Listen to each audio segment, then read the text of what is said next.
Well, joining us on the news at 10 to discuss the disturbing suicide occurrences is Dr. Funmi Akinola. She's a consultant psychiatrist at the Federal Neuropsychiatric Hospital, Yaba. Many thanks for joining us on the news at 10. You're welcome. It's my pleasure. What what could make one intentionally take his or her own life?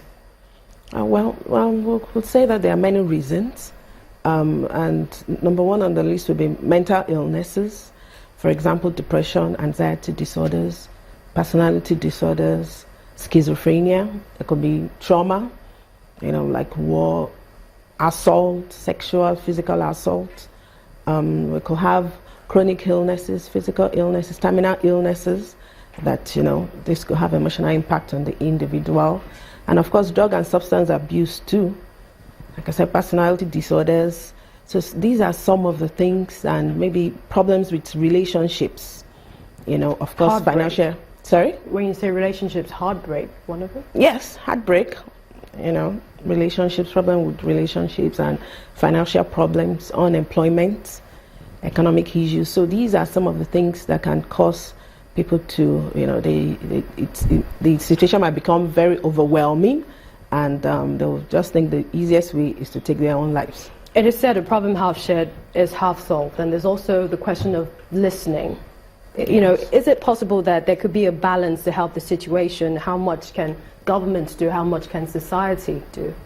Well, I think the way the government can really come in is to establish hotlines with toll-free lines that people don't have to pay, so they can call in at any point in time when they feel overwhelmed with the pain, somebody to talk to.